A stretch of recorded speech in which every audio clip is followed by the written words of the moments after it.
The cartoon cabin where the fun never ends. Tilly और बोमो मस्ती कर रहे थे। बोमो अपनी बेस्ट फ्रेंड टिली के साथ खेल रहा था। टिली उछल कूद कर रही थी,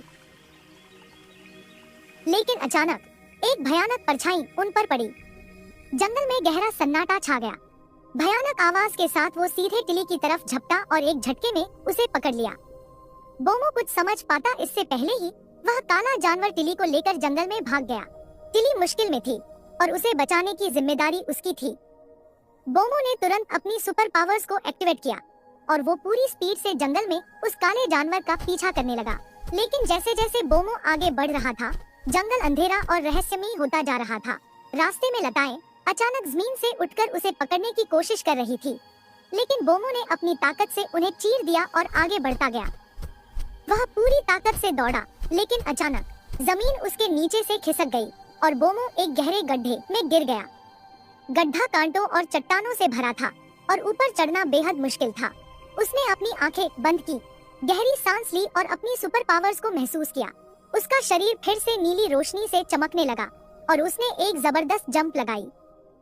बोमो ने तेजी से भागते हुए एक अंधेरी गुफा देखी। वहीं पर काला जानवर टिली को कैद करके बैठा था। काला जानवर बोमो को देखकर गुस्से में दहाड़ा। जानवर ने अपने नुकीले सींगों से हमला किया, लेकिन बोमो फुर्ती से बच गया। एक भयंकर लड़ाई छिड़ गई। जानवर बहुत शक्तिशाली था, लेकिन बोमो के पास उसकी दोस्ती की ताकत थी। वह बिजली जैसी तेजी से इधर-उधर भागा और अपने एनर्जी ब्लास्ट से जानवर को पीछे धकेल दिया। काले जानवर ने हार मान ली और गुर्राते हुए जंगल में भाग गया। बोमो तेजी से टिली की तरफ भागा। टिली, तुम ठीक हो? उसने घबराकर पूछा। टिली मुस्कुराई, मैं ठीक हूँ बोमो, तुम्हारा बहुत बहुत धन्यवाद। दोनों दोस्त अब सुरक्षित थे। उन्होंने जंगल से बाहर की तरफ चलना शुरू किया। जैसे जैसे वे अपने घर के करीब पहुंचते गए, चारों तरफ रंग बिरंगी रोशनी फैल गई और हवा में शांति और खुशी थी। हमने कर दिखाया, टिली ने खुशी से उछलते हुए कहा। बोमो मुस्कुराया। उसे पता था अब चाहे जो भी हो, वो और टिली हमेशा साथ रहेंगे।